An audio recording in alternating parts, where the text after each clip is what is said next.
Welcome everyone to the first Elastic LA virtual meetup. My name is Rich Horace. I'm the VP of Tech Ops at a company called Edlio. Edlio provides solutions for 15,000 schools around websites, payment systems, and engagement systems. I'm a long-time Elasticsearch user going back to V1 and ran a production cluster for over 6 years. And my main use case has really been around observability, ingesting custom application logs across multiple AWS regions. And I've been contributing to the Elastic community as a LA Elastic organizer for the last 5+ years. I've also spoken at conferences at the ElasticCon 2018 and Scale Conference and Scale Conference 16X. And I've also been a 2-time Elasticsearch Cause Awards judge. So let's talk about today's agenda. So I'll give a brief overview of Elastic Stack, kind of get you guys familiar with it. I'll be doing a lightning talk, making browser history useful. And then we'll go into our main event, Elastic Cloud on Kubernetes, an introduction by Anya Sabo. And then we'll wrap up with some Q&A. We also have Phoebe Quincy from the Elastic community team, and she'll be reviewing any chat questions throughout the presentations. Okay. So let's talk about Elastic Stack. Over the last 10 years, Elastic has really grown from a company called Elasticsearch to Elastic. In the process, it became also known as ELK, where it was Elasticsearch, Logstash, and Kibana. And these three projects really came together and solidified in that G1 release. And 2014 was when I started getting involved in running Elastic Stack in production. And since then, they've added additional tools, well, Elastic Cloud, Beats, machine learning, application performance monitoring APM, and also some more enhanced site search with like Swift type.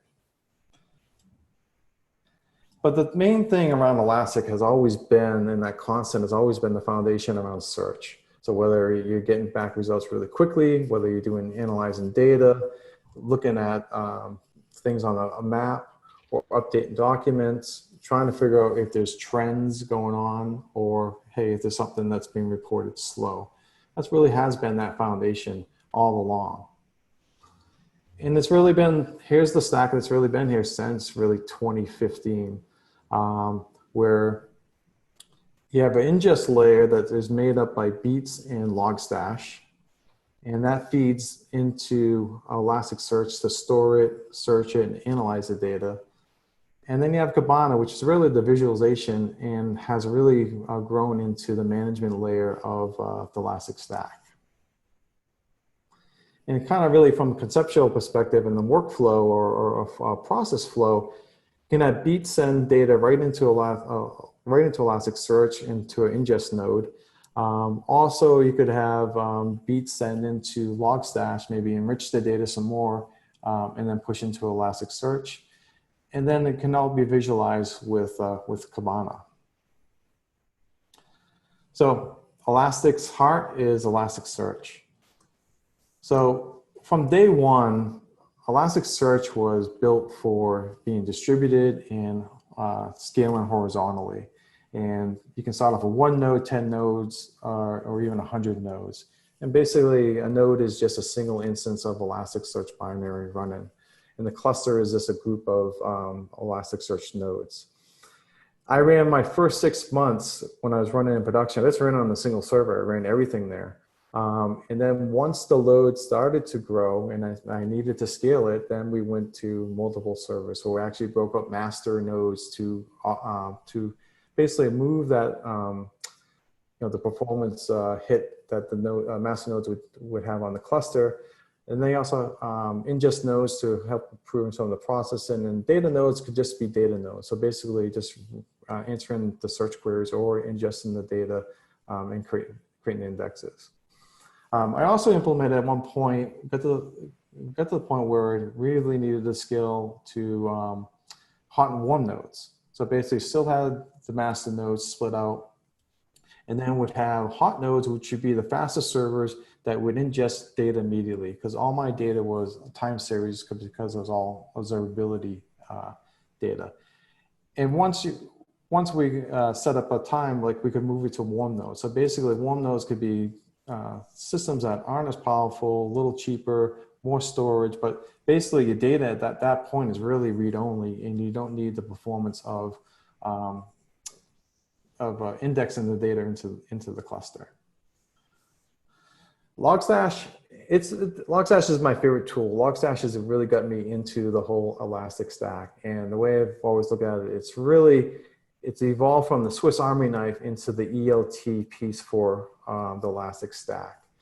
And basically what Logstash does is allows you to have a whole bunch of different inputs. You can pull data in, you can transform that data, and then push it out to not only Elasticsearch, maybe PagerDuty, maybe S3 or something like that, based on whatever your needs are. It really becomes that one, really, like I said, the Swiss Army knife really, I think, describes it the best. I'll be showing that Logstash in my presentation. And then Beats is like the lightweight shipper. Basically, get the logs, push them off as fast as you can. Really don't do any data enrichment or data manipulation before we leave the source.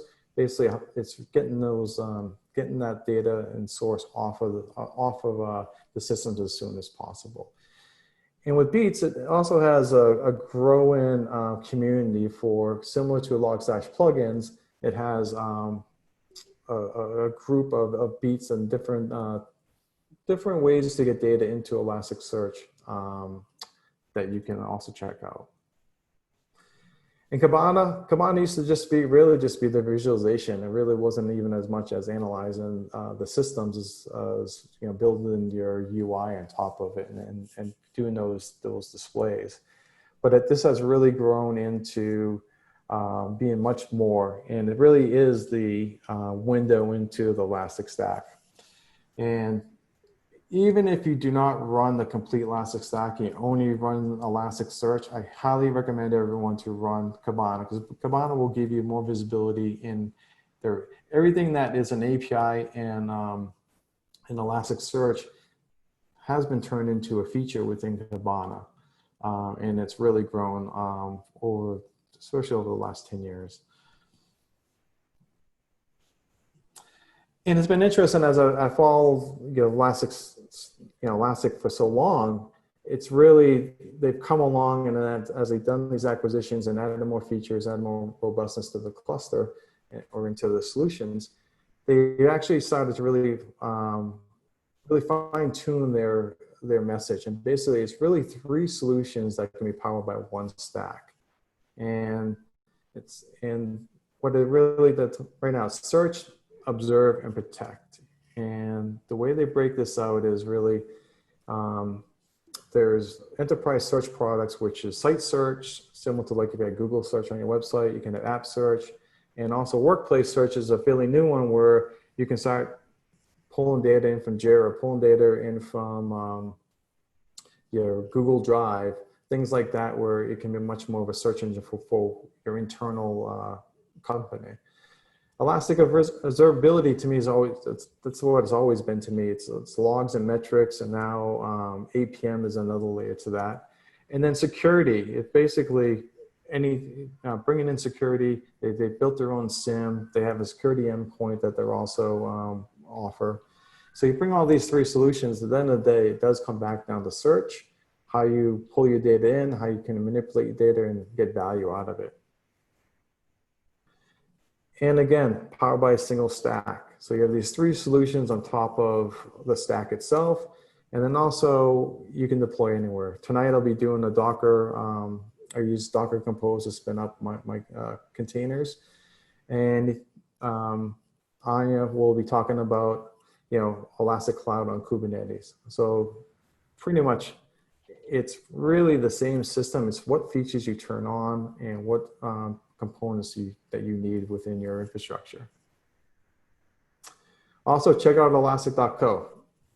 Blogs, docs have gotten really good. If you want to look at events like this meetup, video, things like that. And here's the list of resources. So sign up for the Elastic newsletter. You'll get emails about the upcoming webinars, upcoming meetups. The forums are really good. Discuss.elastic.co. Also, this year they launched the Elastic Slack community, so you can get real-time questions answered faster than you could on Discuss. And the YouTube channel, since everyone's really stuck at home, they've really been pumping out the videos of all the meetups, and all ending up on the Elastic channel. And they also have free training. So some of the basic things are covered. So just go to Elastic Training Free, and you'll be able to see what's offered. And typically, you'll have 6 weeks to go complete the course. And lastly, but not least, Elastic LA Meetup. My goal is to get this back to the 3rd Wednesday of every month.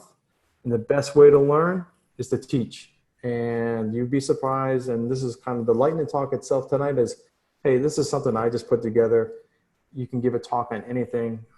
You'll learn so much as you start to teach and start putting it together. So with that, let's talk about this lightning talk. So, making browser history useful. So let me tell you a little bit before I dive into kind of what I'll cover, but this is joining Edlio 5 months ago, having a whole bunch of new URLs and things that you just learn as you go into a new company. I've always been frustrated with the lack of ability to search within any of the browsers and get some useful information. Basically, hey, you searched for something recently, you're trying to find it, you just cannot get it. So, and anytime I did it, like any Googling of browser history, it was always about VPNs, about privacy, and how to protect your history data or your browser history. And then you think about just what Google makes off of our searches alone. Couldn't there be a better solution to get the most out of my own browser history? So this is going to be a lightning talk in spirit. I'd say won't be a 5-minute talk. It's going to be a walkthrough demo of my repo I just published today. And I'm going to launch an Elastic Stack with just Docker Compose. And I'm going to ingest the last 5 months of my Edlio browser data minus things that are specific to Edlio. And we'll review the configuration and how I did my data enrichment for the logs. Should all be within 15 minutes. And here's the link to my repo if you guys want to check it out. But before we start, look at your browser. How many tabs do you have open? Do you have more than 10? And have you used all those tabs this week, or are you just leaving them there because you're afraid to close it and you'll never get to that site again? You'd be surprised. And since I've been working on this project for the last few weeks, and I can easily close browser tabs now because I know I have it saved and I can ingest that and pull it into Elastic. So with that said, let me switch gears. And I am going to start totally from scratch. I'm gonna go after the demo gods and do a git clone and spin up and show you guys this. But because I don't get a little ahead of myself and kind of just in case.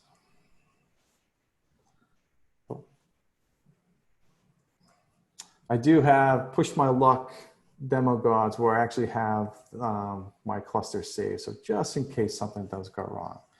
But with that said, let's do this. All right, I don't have anything there. So I'm gonna grab my, clone my repo. All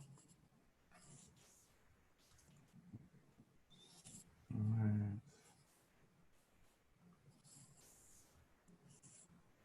All right. And I did test this, but I haven't tested it with this many Zoom users, so who knows how this will go. All right, so I've gone into a scripts directory. I'm going to review this in more detail when we get to Python. browser hist. And basically right now it's going and it's hitting a SQLite database based off my profile. And one thing, if you have your browser open, it's going to give you an error. There's no, with no lock set in for the SQLite database. So basically I throw an error saying, you know, close your browser. But since I'm doing my presentation, I won't be doing that. What I have done though is I created demo data. So I'm going to actually push that in. And I need to do one update to my Docker Compose file. Oh, I'll go back.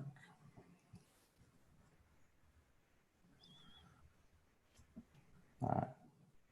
So basically, you guys won't have to do this if you download it, but I'm actually going to ingest data from a demo directory that I just populated.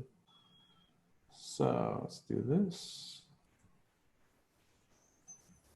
And I have two Docker files. I have one that is Docker Compose ingest, which will launch Elasticsearch, Kibana, and Logstash. And then Docker Compose, which will just do Kibana and Elasticsearch. So I'm going to run that. This will take a few minutes to get started. Just make sure it's going. And I'll go to the repo. So, all right. Okay. Minimize this. Okay. So here's my repo. And what I really introduced the first two sections right now. I actually talked about my itch I wanted to scratch and my problem with the Chromium-based browser. So right now, I've tested this across all the browsers below. So we can do Brave, Chrome, Edge, Firefox, and Safari. Brave, Chrome, and Edge all use history as the file name. Firefox uses places.sqlite. And of course, Apple being Apple, they had to change the history DB to be history.db. And it's really simple to pull. Basically, I pulled the last visit date, URL, and title, and that's it. And basically, I do it in descending order, and I get, we get the three fields: last visited, URL, and title. And instead of this, where you really can't search for anything, I've actually created this. So part of my repo, I do have already pre-built dashboards and visualizations, which I'll go through once data is ready. And basically, we already have done, we're at this step now, just waiting for Kibana to become ready. And let's just do that now. Okay, that's loading. All right. So probably won't touch more of the repo. I'll just we'll talk through my VS Code and talk to the code directly that's locally in my my local repo. So you get this welcome screen. You can work with sample data. And one thing I kind of like about this repo I created is, you don't really know the sample data that Elastic's put together, but you do know your search history. You know what you searched for on July 1st, what you searched for yesterday. So I think, one hand, getting you started immediately with your own data will make it more useful, and you can start getting some value out of it at the same time. So as mentioned, the new kind of the three solutions in one. So basically what they've done recently in version 7.8 is you have Kibana right now, which really is the observability. The logs, looking at there. You have observability, you have security, and then you have the management side of things. So I'm just going to show you something really quick. I'm going to create the index. So basically I go in from the management, stack management, index patterns, come in here, we'll create an index. And you already see that it's identified the log/browser. And then do next. And then because it's a time series, I want to tell it what my timestamp is. So basically, I mapped the visited date to timestamp. So create the pattern. Okay. Now you see that I only grabbed 3 fields. And right now we have 36 fields to work with within the index. Anything that has keyword means it's aggregable. You can aggregate it. So it's probably really only 14 new fields that were added. But let me go to Discover. All right. Now, since I'm not doing any real-time data, I haven't had anything parsed in the last 15 minutes. Let me just go down and make this 5 months. Update. I'm going to show you a nice trick I like. So let's do browser, add that. So browser domain, and then URL. So first I'm playing, hey, this is great. Oh, but now I have these URLs I can't do anything with. But there's a nice solution that you can do within Kibana. Let's go back to the management, stack management, go back to index patterns. You select an index, URL.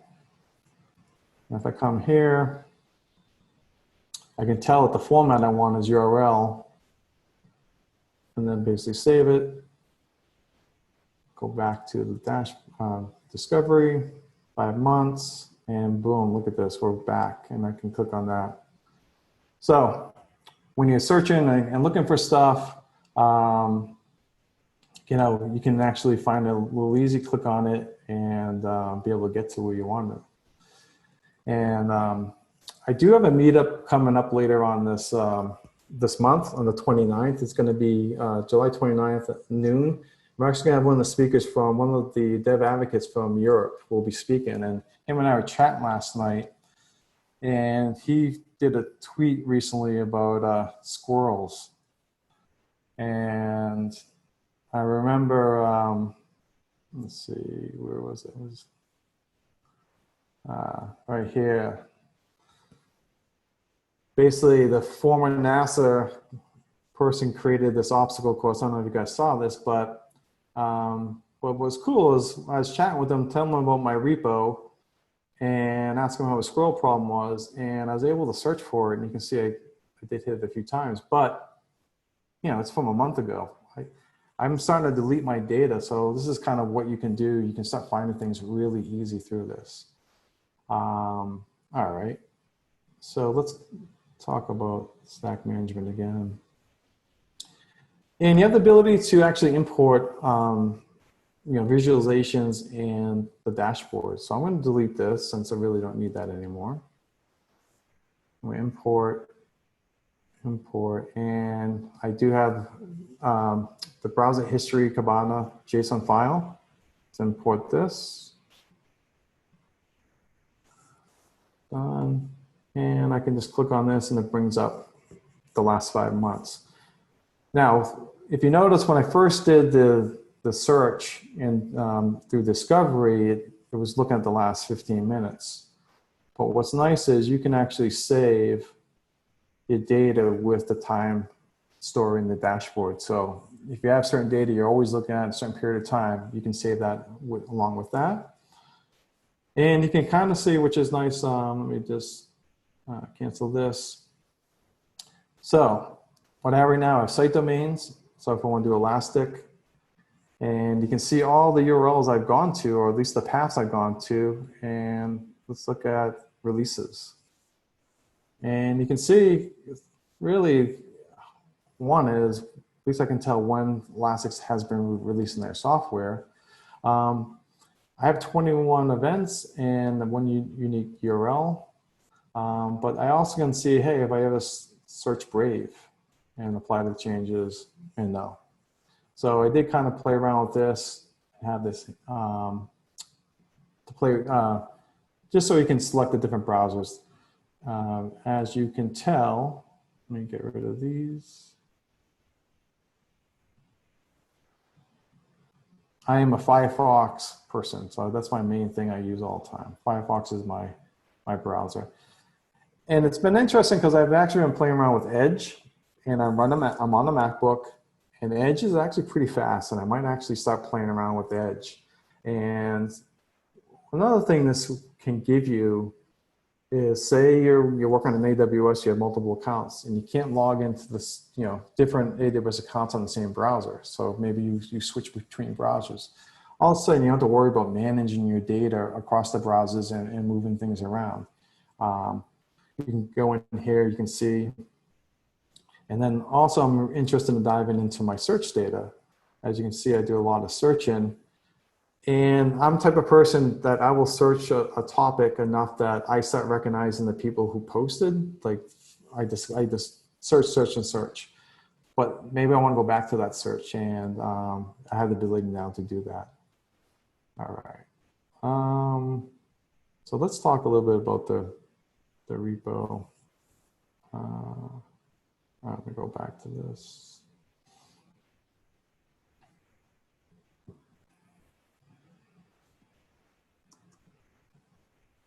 Oh. So I close that browser. So cd temp code dot.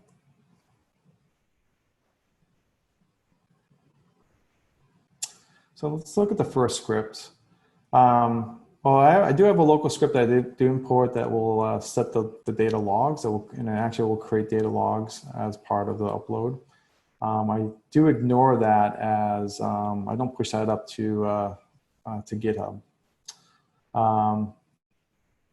And basically what you can do is you can control the browsers which one you want to actually go. So if you don't use all these browsers and say maybe you just use Firefox and Chrome, you can update that here. And basically it just will go through and find the appropriate path for each of these, each of the browsers. And then basically we'll pass it in. Let's see, hold on, let me go up a little bit. So I'll set the browser name, and then I will connect to the SQLite database. I'll pull it back, and then add in my results will go to the log directory, and then basically I'll have the browser name, and I'll throw the timestamp of when it occurred. And as part of it, I also will dump it into JSON there.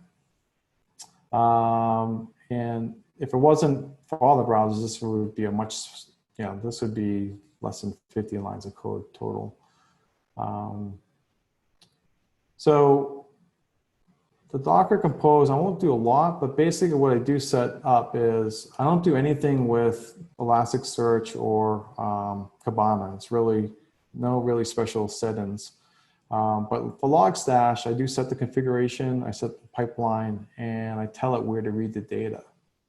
So and this will make sense when I look at the Logstash configs. So like I mentioned during the stack overview, there's really three components of Logstash. It has input, so basically I'm telling it, here's my directory to read from, read anything JSON star, start at the beginning. You can do a sense-db, which will identify where it was within the log.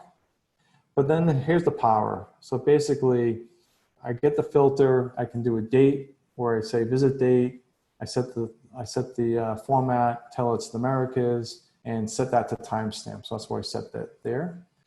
And then there's a cool feature of plugin called Grok, which is thinking it's more like regex. And this is how I start creating my fields. So I grab the protocol, I set the domain, I set the URL path, and I also grab the parameters of the URL. And I added some logic here. When I do like local host, it doesn't have a dot in it. So I want to make sure I have that. So and I do some format. And also if I grab the port. So I want to just get the domain name. And here I use another plugin called Mutate, where you actually can split. So I'm splitting on the colon, and then I'm saying site domain is just the first element within the domain object. And then I just replace it as we go through. And then also, I'm also grabbing the subdomain. So basically, where am I going? Am I going to www? Am I going to some different pieces? So actually, we'll also pull that, and that becomes another field of the sub. And then site is really the base. So grabbing and pulling that in. And I can decode also the URL decode. That's another plugin that I can decode the URL. And then for outputs, there's two outputs. One is Elasticsearch, where I'm just saying, hey, there's the container, there's a port, and I'm setting the index as log/browser, and then I'm just doing standard out so I actually can see the output. And you'll see here, it's really just a JSON format. So here's where I'm setting all that. So you guys can try it out. You can. I've tested it many times today in the last couple of days, so that's pretty much it.